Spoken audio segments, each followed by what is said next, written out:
pastor Glenn Bauman. He was born in Chicago in 1932, where he attended Lutheran grade schools. And when he was a youngster already, he discovered baseball, pitching, and so forth. And he went to Luther Institute in Chicago, Concordia High School, River Forest, yes they had one too, and Concordia High School in Portland. That's a lot of moving around. Was his father a pastor? No. Well, why is he moving around? Uncle Ronald? How come he didn't stay? Okay, well, we'll talk about that later. Investigate that. But he decided to pursue a Lutheran teaching degree. I don't know, who would think of such a thing? And he went to Concordia Seward, and later on Concordia Portland. And while he was in those places, he participated in sports, and also while he was participating, he volunteered to help coach a reserve basketball team to start to hone his coaching skills. After college, he enrolled, became a seminarian in St. Louis, and that's where he got his Master's of Divinity degree in 1959. I remember 1959. While he was at the seminary, he pitched for the Concordia Preachers baseball team and won awards there doing that. And around the same time, he pitched for the minor league affiliate of the Philadelphia Phillies. He pitched batting practice for the St. Louis Cardinals and even got to throw to Stan the Man Musial. I think it's fun to be able to touch people who touch great people. My brother shook hands with Hubert Humphrey. After graduating from the seminary, his first call was to be pastor at Trinity in Jasper, Minnesota, way down the southwest corner. And then in 1963, he accepted a call to come here. Now, in case you don't know, St. Paul Lutheran High School was formed in 1959. And they first met in some strange little building on the east side of St. Paul. This spot was built up then in 1962, and that's when they started holding classes out here. So the following year then, he was brought here to be a teacher of religion, I suppose chaplain of sorts. He coached football, basketball, and baseball right here on our campus. But if he were to come here today, I don't know that he'd recognize much of this, except maybe that floor. That room over there, I think, used to be the chapel, if I'm not mistaken. Right, Doug? Right next door? Yeah. Okay. So the decade that he was here, lots of coaching and many achievements. So from 1967 to 74, he won numerous baseball and basketball championships. First of all, in the old MISL, the Minnesota Independent School League, which originally was about 6 teams. But by the time he got here, it might have changed a little bit. And then the Tri-Valley was formed, and he won championships in both baseball and basketball during those years. His baseball coaching record here was 133-62. You know, Paul Molitor wouldn't mind having that record right now. And his basketball record was 82-54, and he coached football a little bit at the beginning. He left our campus then in 74 and went to Concordia High School in Portland, Oregon, and was there a little while and then became pastor at St. John's in Battle Creek, Nebraska, until he died in 1996. And while he was there in Nebraska, he helped the Lutheran school there win some state championships also. No doubt, very deserving of this award. At this time, we would like to invite his daughter, Mary, to come up. I believe she would like to speak a few thoughts.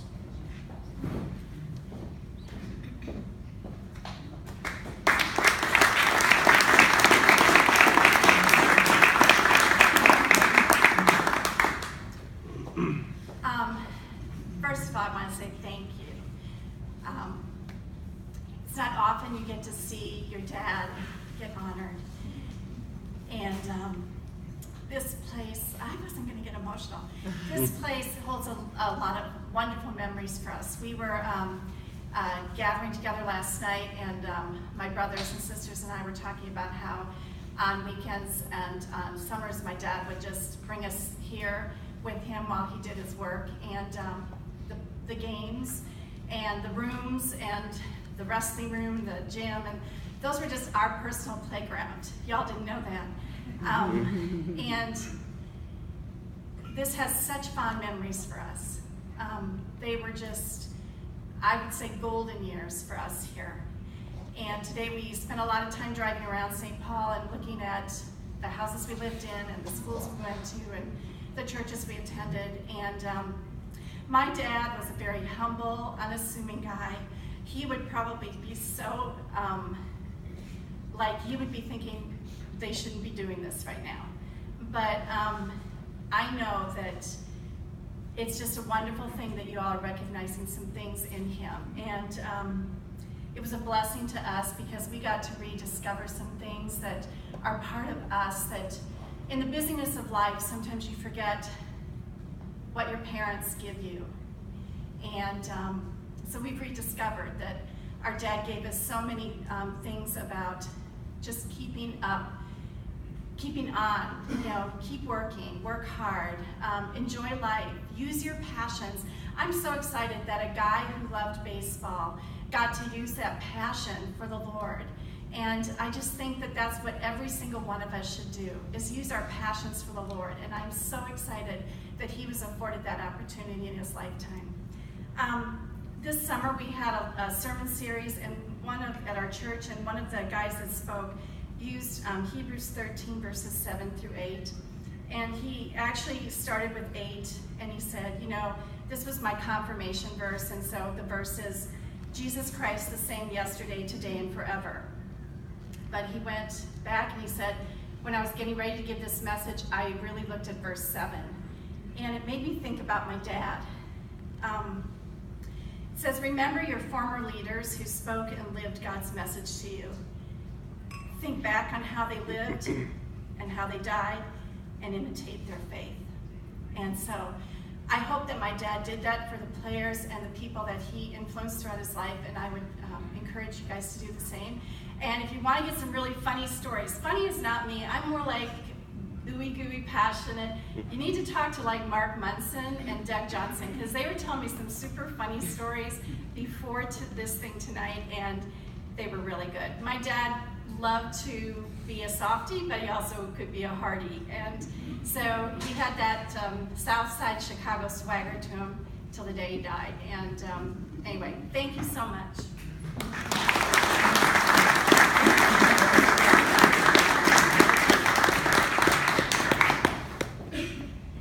Well, since Glenn is not here to defend himself, we have two gentlemen here who played baseball for him, two graduates of the class of 75, and they're going to tell a couple stories, whether they're true or not. So Doug Johnson and Mark Munson, come on up.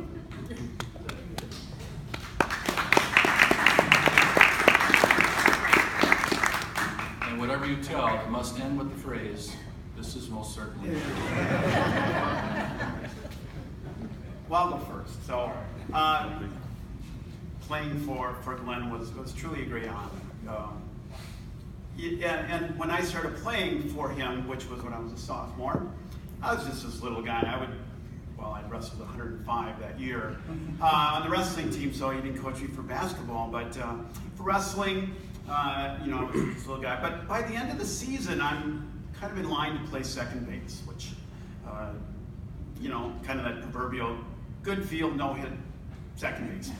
So anyway, so we have a game on Saturday. It's against Minneapolis Lutheran. And I didn't have a license yet, so I needed a ride from one of my buddies. His name was Daryl Bexler. And talked to Daryl and said, Daryl, I think we got to be there at 11. He said, no. It's got to be there at noon. Who am I to argue? So picks me up, we get here, and the team's on the field. We were supposed to be here at 11. Oh boy. We get dressed real quick, head out to the field. Pastor Bauman says, you scrubs go sit on the bench. I was supposed to start that game. So I sit on the bench. And Daryl gets to pinch hit during the game. So I think, okay, the next game, probably. And next game comes, we're at Blake up on the hill there. still sitting on the bench. And so by the end of the game, I do go in as a defensive replacement, and Pastor Bauman kind of says, well, Johnson, if you can get here on time for the next game, I think we'll start you. So you know, he always provided that good leadership. He was tough, but he was the best coach I ever had. And I would play, you know, for him again in a heartbeat. And even though he's tough, he taught you fundamentals. He stressed pitching. He stretched defense. You know, in my mind, he was the best.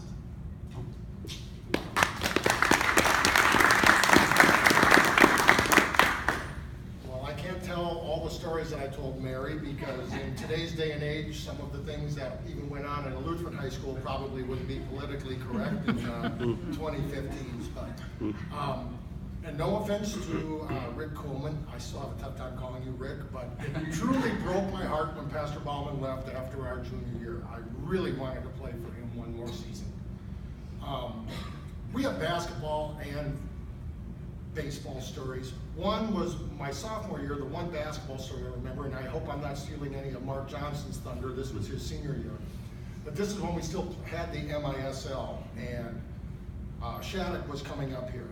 And Shattuck wasn't very good that year, and Pastor Bauman was very confident we were going to win. So in the pre-game conference, he showed us a Sports Illustrated. And he told us that, you know what, as soon as this game starts, as soon as there's tip-off, I'm going to freak those Shattuck guys out. I'm going to just start reading my Sports Illustrated while the game's going on. We had the tip-off, and you looked over, and there was Pastor Bauman, his collar on, and he always wore his collar at basketball games. Just flipping through a Sports Illustrated while his team was out playing on the basketball court. It was just amazing. The other thing, another story I've got, you know, he was a great teacher for me because he was a left-hander, he was a pitcher, I was left-handed, and I was a pitcher. But one thing you learn, I learned this my freshman or sophomore year, if he was pitching batting practice, don't hit one back up the middle. If you hit one back up the middle, you might as well let him plunk you with the next one, because he was going to keep throwing at you till he got you back. He wasn't going to hurt you. Now, if you hit one up the middle during the game, he give you a big pat on the back, but you don't hit it at him. The last story I'll tell you about him was, I remember my junior year, our last year, I was a left-handed pitcher, but I was a throw hard, here it is, hit it. I didn't try to trick you. I had a cheesy little curveball. So we're playing, I don't even remember who it was, but it was like the 6 or 7 hitter in the lineup. And I got ahead 0-2, and then I threw this cheesy curveball. I probably missed the strike zone by 1.5 feet. Pastor Bauman called timeout. He did his Chicago saunter out to the mound. Came out to the mound and went, Munson, you throw that curveball to anybody who proves they can't hit your fastball first, I'll come get you. And he just came out and right that.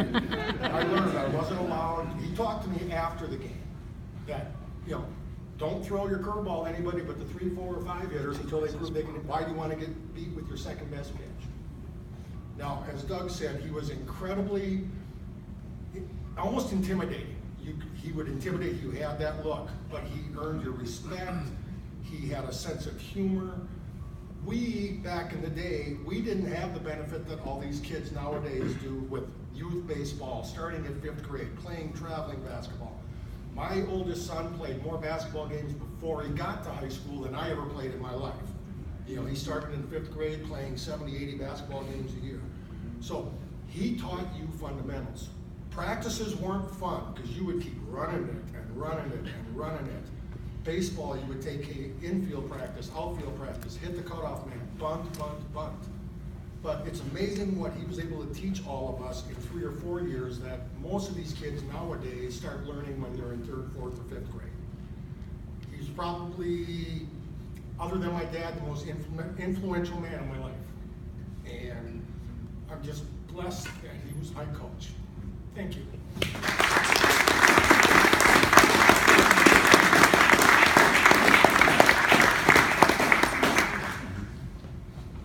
Steve Cobbs, would you come up here and join me, please?